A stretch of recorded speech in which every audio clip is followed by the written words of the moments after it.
नमस्कार, बहुत स्वागत है आपका वीआईपी न्यूज के खास कार्यक्रम दास्तान आजादी में और मैं हूं आपके साथ मनीष कुमार। साथियों, क्या आप जानते हैं कि भारत के राष्ट्रीय ध्वज तिरंगे का इतिहास क्या है और कैसे इसे राष्ट्रीय ध्वज की पहचान मिली है? दरअसल भारत के लोकतंत्र की सबसे बड़ी पहचान और भारत की आन बान और शान तिरंगे की यात्रा बेहद दिलचस्प है। जब देश में आजादी के आंदोलन की शुरुआत हुई तो एक झंडे की जरूरत महसूस हुई, एक ऐसा झंडा जिसके साए में सभी मिलकर आंदोलन में जान फूंक सके और एक ऐसा झंडा जो देश को एकजुट रख सके। लेकिन जैसे जैसे आजादी की लड़ाई परवान चढ़ती गई, वैसे वैसे तिरंगे का रंग और रूप भी बदलता रहा। हालांकि हमारे राष्ट्रीय ध्वज को बनने में तकरीबन 90 बरस लग गए। तो आइए जानते हैं कि हमारे तिरंगे का हर वो रंग और रूप जो आजादी की लड़ाई में बदलता रहा।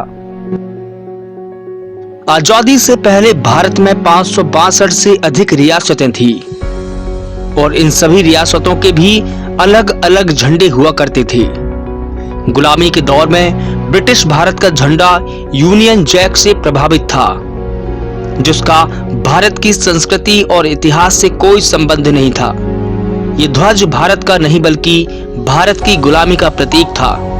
हालांकि भारत का राष्ट्रीय ध्वज अस्तित्व में कैसे आया, इसकी कहानी भी काफी दिलचस्प है।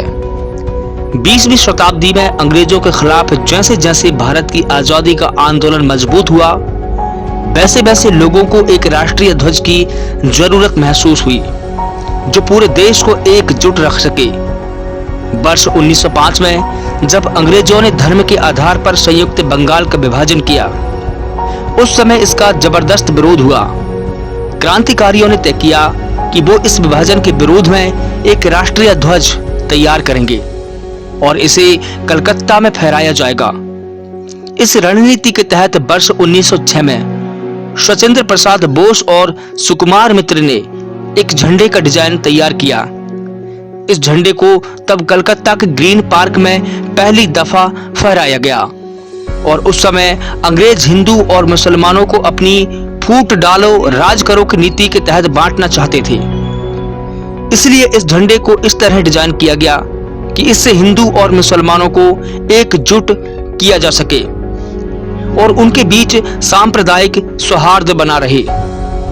इस झंडे में सबसे ऊपर वाली पट्टी हरे रंग की थी, जिसमें आधे खिले हुए फूल अंकित थे। बीच वाली पट्टी पीले रंग की थी, जिसमें वंदे मातरम लिखा हुआ था और नीचे वाली पट्टी लाल रंग की थी, जिसमें दाहिनी तरफ चंद्रमा दर्शाया गया था और बाईं तरफ सूरज बना हुआ था। स्वामी विवेकानंद जी का नाम सबने सुना है? स्वामी विवेकानंद ऐसे योद्धा संत थे कि दुनिया भर में उन्होंने भारतीय ज्ञान की धूम मचा दी थी। उन्हीं से प्रेरित होकर हमारी बहन मार्गरेट नोबल, जिनको बाद में उन्होंने नाम दिया सिस्टर निवेदिता, वो भारत आई और भारतीयों की सेवा में लग गई। सबसे पहले बेटा बेटियों जो आप सामने देख रहे हैं, सबसे पहले कलकत्ता में निवेदिता कन्या विद्यालय की हमारी बेटियों ने, छात्राओं ने राष्ट्रीय ध्वज तैयार किया। आप देखते हैं इस ध्वज को, अगर आप देखेंगे तो इसमें एक वज्र बनाया गया था जो ताकत का, शक्ति का प्रतीक, और इसके केंद्र में एक सफेद कमल, श्वेत कमल, और बंगाली में लिखा हुआ आप देख रहे हैं, वह है वंदे मातरम। वंदे, ये हमारा पहला ध्वज। लेकिन इसके बाद हम और आगे बढ़ते हैं। ध्वज का जो अगला स्वरूप आपके सामने है 1906, यह माना जाता है कि भारत का पहला राष्ट्रीय ध्वज 7 अगस्त 1906 को कोलकाता के ग्रीन पार्क में फहराया गया। अब हम देख रहे हैं, आप सामने देख रहे हैं, इसमें लाल, पीले और हरे रंग की 3 पट्टियां थी, जिनके बीच में वंदे मातरम लिखा हुआ था। मतलब वंदे मातरम शुरू से ही भारत की आजादी का मंत्र था। इसके बाद अगर देखेंगे तो फिर हम तीसरे स्वरूप की तरफ राष्ट्रध्वज के बढ़ते हैं।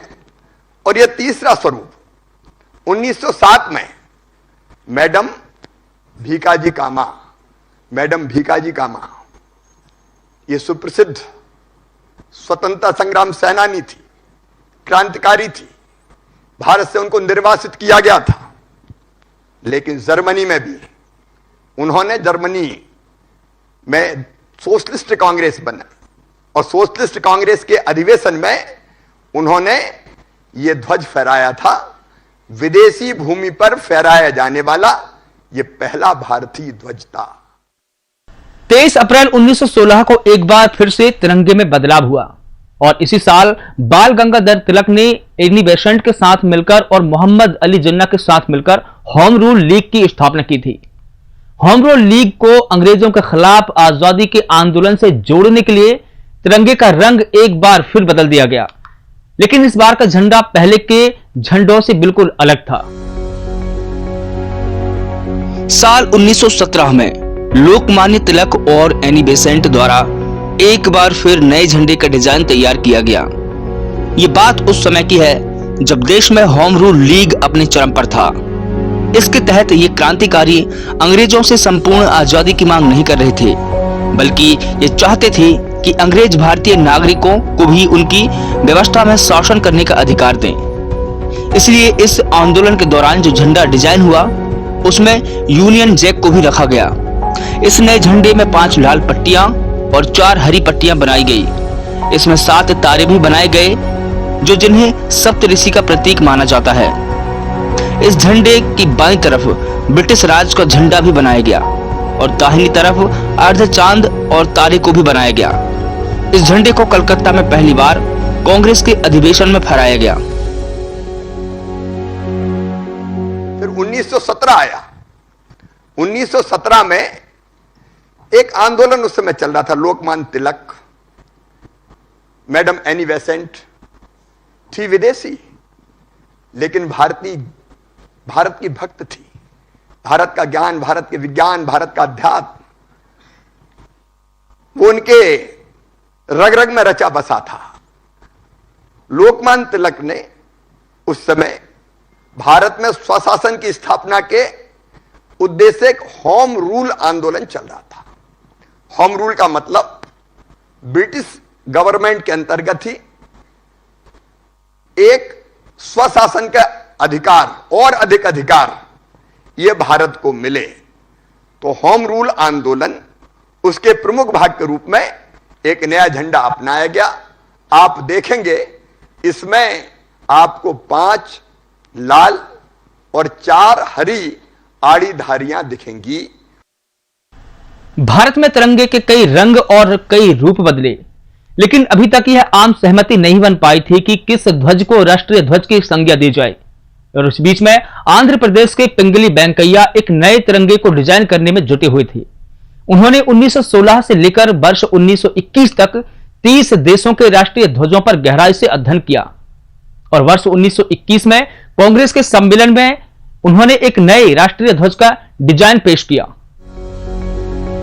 वर्ष 1921 में जब महात्मा गांधी विजयवाड़ा में कांग्रेस के ऑल इंडिया सम्मेलन में भाग लेने पहुंचे, तो उस समय सम्मेलन में पिंगली वेंकैया को खास तौर पर बुलाया गया और उन्हें एक ध्वज तैयार करने की अहम जिम्मेदारी सौंपी गई। ऐसा कहा जाता है कि पिंगली वेंकैया ने महज 3 घंटे के अंदर ही तिरंगे की नई डिजाइन तैयार करके महात्मा गांधी के सामने पेश की। इस बार के झंडे में सिर्फ 2 ही रंग थे, सबसे ऊपर हरा और सबसे नीचे लाल। लेकिन इसमें खास बात तो यह थी कि दोनों रंगों के बीच चरखे को जगह दी गई थी। गांधी जी को यह झंडा पसंद नहीं आया, क्योंकि यह झंडा भारत की असली तस्वीर पेश नहीं कर रहा था। उन्होंने पिंगली वेंकैया को दोबारा बुलाया और दूसरे झंडे का डिजाइन तैयार करने को कहा।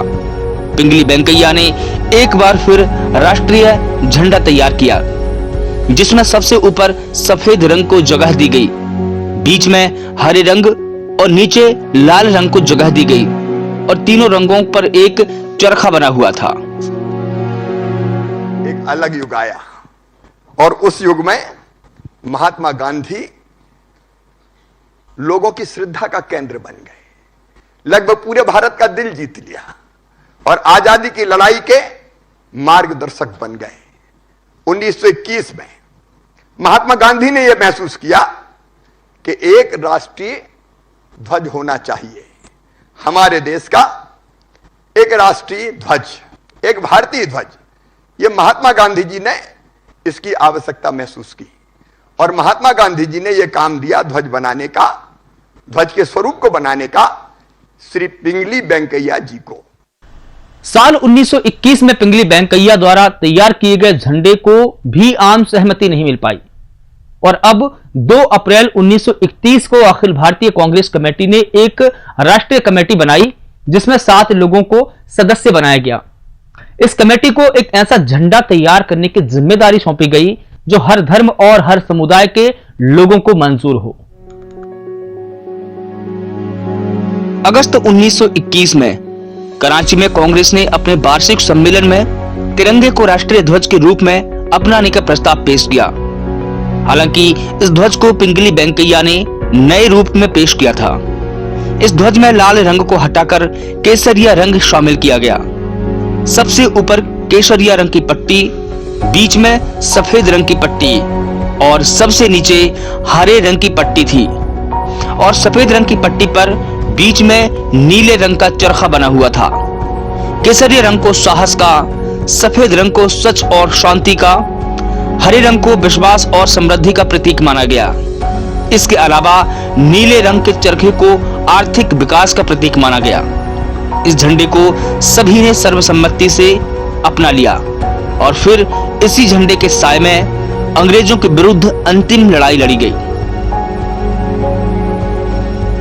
आप देखेंगे कि लाहौर का एक अधिवेशन हुआ कांग्रेस का, जिसमें पूर्ण स्वराज चाहिए, उससे कम कुछ नहीं चाहिए, इसका उद्देश्य रखा गया। और कराची में 1931 में फिर अधिवेशन हुआ तो कराची के उस अधिवेशन में इस ध्वज को भारत के राष्ट्रीय ध्वज के रूप में अपनाया गया। आप देखेंगे ऊपर आप देखेंगे लाल रंग, बीच में श्वेत मतलब सफेद रंग और नीचे हरा रंग, और तीनों रंग के अपने अपने महत्व और प्रतीक थे। लाल रंग बलिदान का प्रतीक था, लाल रंग बलिदान का प्रतीक, सफेद श्वेत रंग पवित्रता का प्रतीक और हरा रंग आशा का प्रतीक बन गया। और देश की प्रगति का प्रतीक चरखा इसके बीच में, इसके केंद्र में जोड़ा गया। यह 1931 में हुआ और तिरंगे का यह स्वरूप, राष्ट्रध्वज का यह स्वरूप हमारे सामने आया। जैसे ही अंग्रेजों ने भारत छोड़ने की एक ऐतिहासिक घोषणा की तो देश के सामने एक अहम सवाल खड़ा हुआ कि आजाद भारत का राष्ट्रीय ध्वज कैसा हो।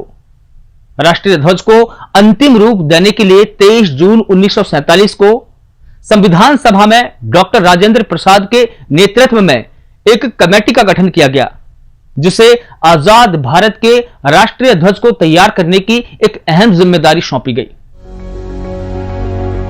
संविधान सभा द्वारा गठित की गई कमेटी में डॉक्टर राजेंद्र प्रसाद, अबुल कलाम आजाद, बाबा साहेब भीमराव अंबेडकर, सरोजनी नायडू, सी राजगोपालाचारी और के.एम. मुंशी शामिल थे।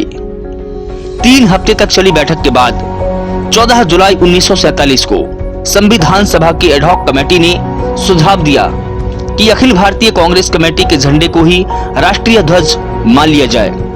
लेकिन बाबा साहेब आम्बेडकर ने सुझाव दिया कि राष्ट्रीय ध्वज से कांग्रेस की पहचान को अलग किया जाए। उन्होंने चरखे की जगह अशोक स्तंभ में बने चक्र को बनाने की सिफारिश की। अशोक चक्र को सारनाथ में बने ईसा पूर्व की 30वीं शताब्दी के महान सम्राट अशोक के स्तंभ से लिया गया। इस पर सभी में आम सहमति बन गई। इस चक्र में 24 तिलियों को रखना चाहिए, जो सारनाथ में सम्राट अशोक के स्तंभ पर है। संविधान सभा ने 22 जुलाई 1947 पर इस प्रस्ताव को पास कर दिया और अशोक स्तंभ वाले झंडे को सर्वसम्मति से राष्ट्रीय ध्वज मान लिया गया। 22 जुलाई 1947 को उस संविधान सभा ने स्वतंत्र इस जो ध्वज आपको दिख रहा है वर्तमान स्वरूप में, इसे भारत के राष्ट्रीय ध्वज के रूप में अपनाया। और इस तरह बदलते वक्त के साथ हमारे राष्ट्रीय ध्वज को एक राष्ट्रीय पहचान मिली। 15 अगस्त 1947 को पहली दफा इसी ध्वज को पंडित जवाहरलाल नेहरू ने बड़े ही शान के साथ फहराया। तो इसी के साथ दास्तान आजादी में बस इतना ही, लेकिन आप लगातार बने रहिए और देखते रहिए वीआईपी न्यूज। नमस्कार, जय हिंद, जय भारत। मैं तिरंगा हूं, आजाद भारत की आन बान और शान हूं, सबसे बड़े लोकतंत्र की पहचान हूं। मैं आजादी की लड़ाई का गवाह हूं, अंग्रेजों के खिलाफ आंदोलन का प्रतीक रहा हूं। बापू, नेहरू, आम्बेडकर और पटेल जैसे महान नेताओं ने मिलकर सजाया है मुझे। दौरे आजादी में मेरा रंग रूप बदलता रहा, लेकिन आजादी मिलते ही मैं 3 रंगों में रंग गया और बन गया भारत का राष्ट्रीय ध्वज तिरंगा।